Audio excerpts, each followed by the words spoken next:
Welcome, Thais, to our Eoh-lution space. And this is a space we want to bring very special people that are doing interesting things in co-creation in different parts of the world. And I would like to give you the floor to introduce yourself, Thais. It was a pleasure meeting you, and it is a pleasure having you with us.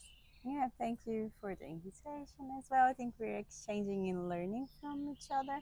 It's a great opportunity. I'm Brazilian, so I'm working right now in a Brazilian ecosystem of the city of Campinas. So it's a city countryside of nearby São Paulo, which is one of the main cities in Brazil. And I think for me, I was researching at the Technological Institute. So I was researching systems, and I decided that collaboration is an ecosystem, and I want to present the different layers of collaboration. So that was my master's on that. And I started working for the ecosystem of Campinas as representing a program that is national now that calls Coalizão Pelo Impacto. All right. And this project is quite different because we are working nationally in Brazil with 6 different cities, so 6 different ecosystems. And we are accelerating the ecosystems of impact businesses and impact economy. So that's challenging by itself. Yeah. I think the challenging part is that we were selected as a city as Campinas because we are not a mature ecosystem of impact businesses, not yet, because we didn't need to accelerate cities that were already well prepared. Yeah. So when they chose Campinas along with other 5 cities, they decided for the program of ICE, which is the institute that is running this national program, because there's 12 investors. Okay. And those investors, they can be philanthropy investors, they can be foundations, or they can be private philanthropy from businesses as well. So those 12, they invested 34 million reais, so it's in our local currency, for 6 years. So they know that accelerating an ecosystem is not an easy job and not short term. Right. So they decided they wanted to take the risk into developing this ecosystem for 6 years, yeah, which is not the normal thing to do. Yeah. It's a different investment. And they did a pool investment with these 12 investors, and the institution that's running it is an NGO that calls Instituto de Cidadania Empresarial. This is something we haven't found yet. Just to have these different levels at the national agenda with the 6, I suppose, different cities and levels of maturity. And give us a little bit of initiators or the initial steps of this idea. I think we have the central program planned from a national team, and this national team organized 8 different dimensions of an ecosystems, and for each dimension they have a coordinator. That we have the higher institutions of education, for example, we have private businesses, we have public sector, so private and public are represented. We have entrepreneur culture represented. We have as well we call structured organizations. So they're the main organizations that understand the theme of impact businesses in the deep. So each one of the cities have to have this organization that is deep into, specialized into impact businesses in there. And this framework of 8 dimensions is a framework for sustaining an ecosystem that they built. And it was built based also on a work from a German that's in here, that Darius Pollock. He's doing it around the world, and then Brazilians were collaborating from ICE, were collaborating with him to build. And there's also the Kearney Consultant Institute. So they were collaborating into investigating these ecosystems into what are their maturity level on these 8 dimensions. So the ecosystems are rated in these 8 dimensions. So nationally, for the 6 cities, we have 1 coordinator for each dimension. And in each of the 6 cities, we have a local coordinator. So my role is to run all the 8 dimensions at once, but coordinating or collaborating with the national team that is 1 coordinator like vertical dimensions. So from the very start, the in each city they were articulating with local actors, and what they request is that we, for the first few years, would identify who can make a board of a steering board, for say. Yeah. It's not executive, but more of a steering board of local actors. And they say we want to have local actors for all the 8 dimensions that could be represented. All right. And for 2 years, they were identifying, discussing, and we are discussing a new topic in Brazil because we're discussing impact businesses and impact economy. Yeah. So I think it's a umbrella term, but when we go down into what's the business has to, well, how can we identify an impact business? We are making it a broader definition, so that we call, well, is it an impact economy? Is it changing and impacting positively social or environmental? So we better bring those business closer. I think it goes local and national. Well, when we have a national team, they were also together with the Ministry of Science and Technology, defining what is impact economy on a national policy. All so right. that was good. So alongside, while we're working on local ecosystems, we have our national team working on national or interfederative. And the top-down approach was going to, what's the policy? What's the terms we're going to use? How we're going to define? And then that's when they made the decision nationally to not do it on impact business only. So we have incentives for impact businesses, but the policy is broadening to impact economy. So they have transformational industry, for example, that's under this umbrella, and they say green power, green energy is under there. When we are articulating locally, we have the strength of a national policy as well to present. We as local are following the national directions. All right. And is this linked with, for example, the global agenda for United Nations in one sense, or not? And how business-driven approaches in the conventional way trigger or nuance in a way that is impact-driven for the benefit of society, so that it's not only business per se or business for profit only. We have the pressure in the drivers that we are in a country in South America, and our country is very unequal. So there is a huge pressure for solving social inequalities of our country. I think we have the pressure from both to solve local problems and local issues, like the main challenges of the country, that it's an unequal economy, and it's also have lots of pressure for safeguarding nature, so environmental pressure as well. And it's natural in Brazil to discuss those subjects, for example.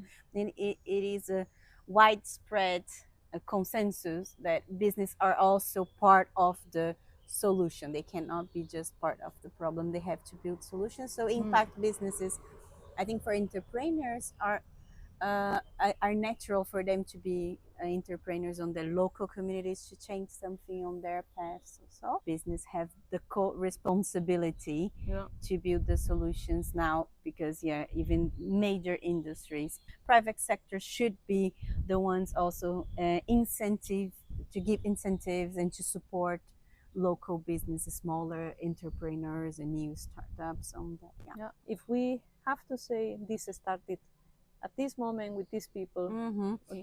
ICE, which is the Institute of Cidadania Empresarial, it's a 25 years old organization, so well established, that started discussing social innovations and social entrepreneurship in Brazil. So they were pioneering discussing this 25 years ago. But they also took the impact businesses agenda as a transformative path for their institution and their organization. They say impact businesses can be a journey into transforming Brazilian local reality. We don't understand how to do it. So for 2 years, they were piloting, running a few impact business themselves. So that's how it started. I love it. And after that, the institution will say, okay, it's not our core business as an NGO to run businesses. Like, let them spin off the business by itself, and let's go into making something that is more structural for the system. So we should be discussing ecosystems. That's when they shift from businesses to ecosystems. All right. And now they decided they're not investing on businesses itself. So our program, the Coalizão Pelo Impacto, so this coalition is not investing directly on the business, but we are investing in the organizations that supports the businesses. When you do this intermediary approach, then Yeah. you are preparing the system or the ecosystem for the longer term. Mm-hmm.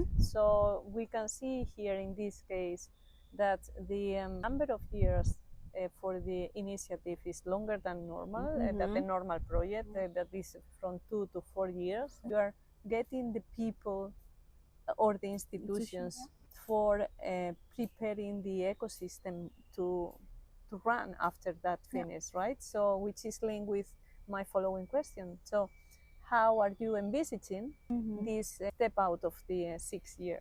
Yeah, I think we are right now under that specific discussion because we are accelerating 6 different businesses or ecosystems. Sorry, we know that each one of the ecosystems we're gonna find their paths. There are a few ecosystems we understand they're gonna need longer support, maybe 1 or 2 more years. You were talking about roles and actors, and I'm very curious always to see how this constellation of people and roles and institutions come together. So I think in Campinas we're very fortunate that we have an innovation ecosystem that's thriving. It's really strong. So we have both strong universities in there, like Universidade de Campinas, and we have PUC Campinas as well. Both universities are in our territory, and we have anchor industries and anchor private companies that are also there. So what we did is that we brought them together, the universities, the public sector, and the industry, to discuss now impact business. We say you being currently for years now discussing innovation. So the next phase, next stage, let's discuss how we change society, what's transformational in this agenda, and we invite them for our board. So in our board, this constellation, we say that our local board in Campinas is a microcosmos of the whole ecosystems in which we can bring new topics, dive into deeper discussions, and we are now on a stage, we are provoking these actors into collaborating more and more. You see me asking about collaboration today. How do they collaborate more and more? So we launch, for example, let's do a program that has technology businesses and impact businesses accelerated together. So now we want to accelerate technology-based impact businesses as a program. So it was financed by our project.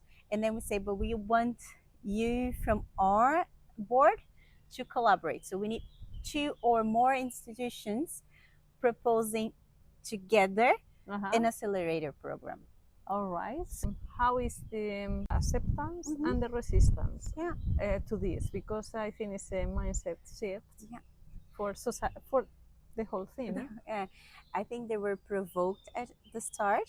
Everyone would say, yes, let's do it. How do we do it? So collaborating, it's not as natural as it seems. They have to be orchestrated in a sense.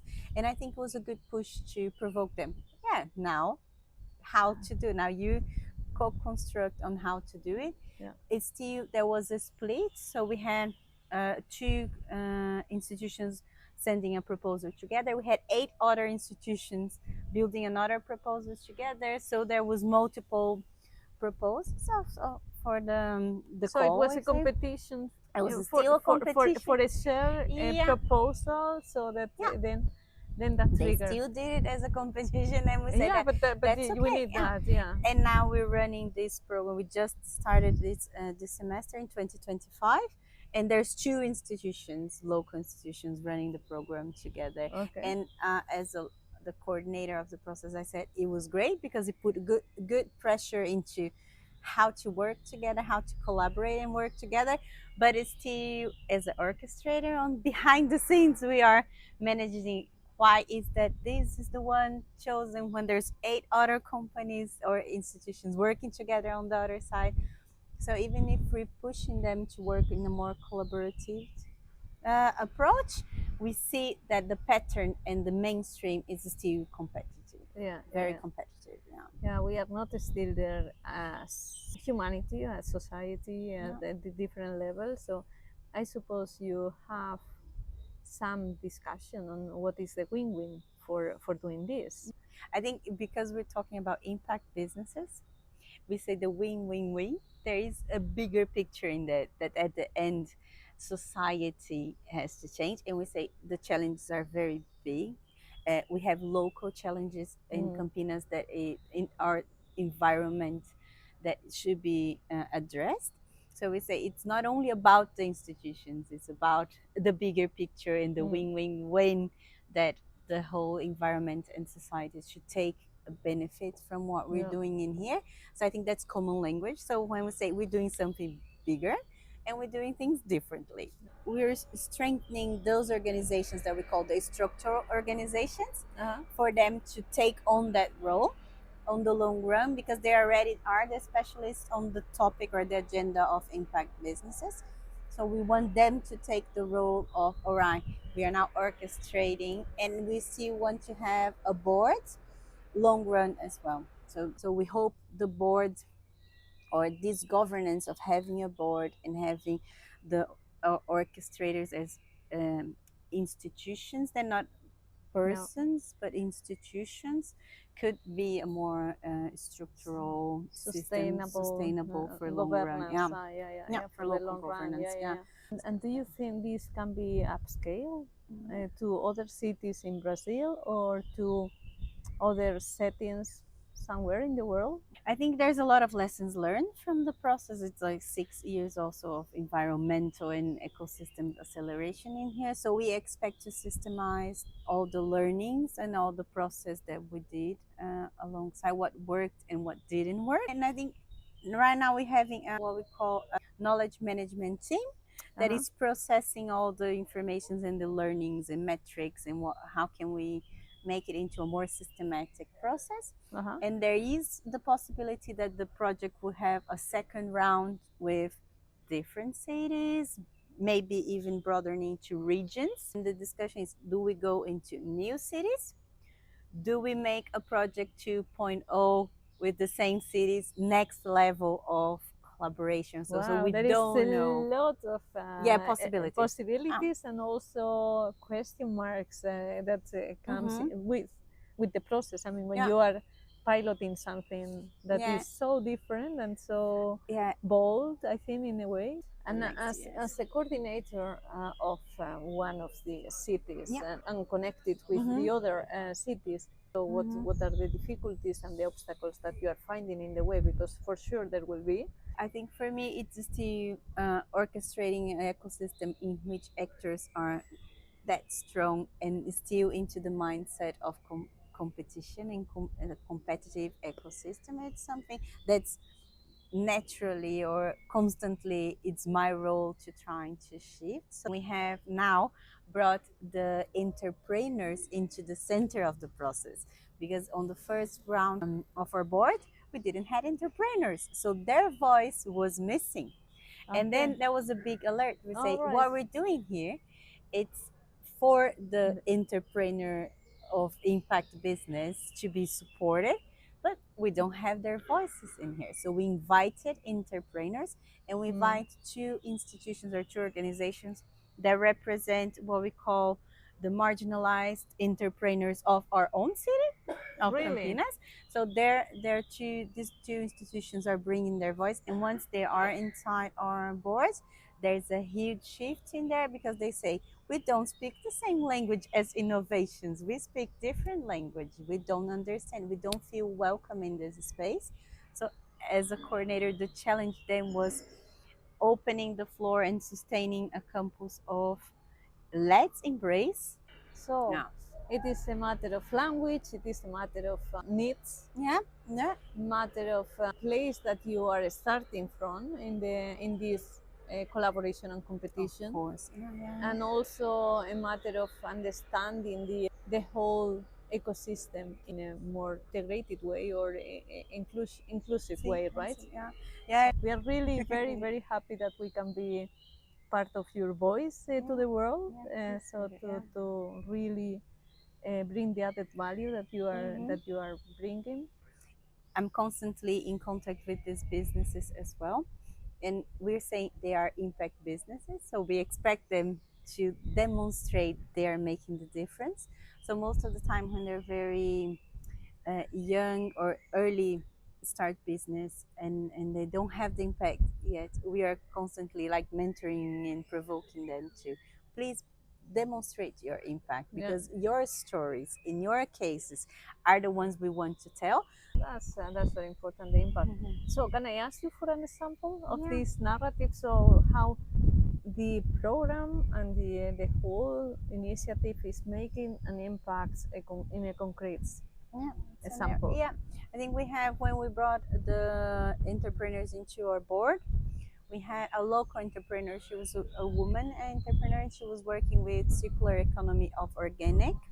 And I invited her in, and she said, I don't know what I'm gonna do there because I'm always busy. I'm the entrepreneur. I'm the front runner of my company. So at start she was a bit resilient or resistant into coming from to the board to say, I don't know how to help. But once she was there, she was upfront to bring Because her she's an challenges, entrepreneur, and she was like, that's my challenges, so that's what I want to bring and tell my story. And she valued, she had the support of an accelerator that she connected from our board as well, so she was in an acceleration program with them. And then she was connected also with local entrepreneurs, and she said, oh, I'm not alone in this journey, because making the difference felt very alone for her, and she still doesn't have much of support of the local policymakers, for example, or the local policies for her businesses is not so obvious, because sometimes they want her to be in a rural area, sometimes they say you have to be on the urban area because you're working with this. She's like, I cannot even define where to be on my own territory. And then she says, I felt alone before, and now I can make a difference. And she's scaling up her businesses as well. So I think she's finding the partners, and she doesn't feel alone. I think in an ecosystem that's very important. I think she feels more support. She's in contact with other entrepreneurs. And on the long run, when she scales her business with new clients, new businesses that she is also having as clients, she's making the difference in the local economy. She's even supporting more conscience about organic circularity and everything. So I'm happy that we have her there. Okay. How would you explain the meaning of social innovation to someone unfamiliar with the topic? For me, it is an initiative that is transforming the current reality. And it has to be bold enough to make a change and to do it differently. So for me, social innovation or social innovators are the ones making the difference. And they're changing the current path in their own way. I think it's very broad, their own way. It's important that they're bold to be very genuine. Okay. I like the bold, the own way, and the genuine. That's very good. Very interesting. Yeah. So another question. Let's see. How would you describe the positive impacts of the initiative? Yeah, I think we have to be sure it's transforming lives for the better. And I think if you can see a change and you can demonstrate a change for the better, I think it's a good sign. I think, but you have to demonstrate. Okay, it's not only saying; you have to demonstrate. Yeah. Okay, perfect. Thank you. How can different actors working together can generate an impact or a difference in the system? Yeah. I think there's one word that came straight ahead in my mind. It's trust. All right. We have to build trust relationship and trust between and among them, because they need the confidence to do things together. We have to connect and to do things together. And without trust, that is a major challenge. So trust and collaboration is something Okay. mandatory for our process. Yeah. Okay. Thank you very much.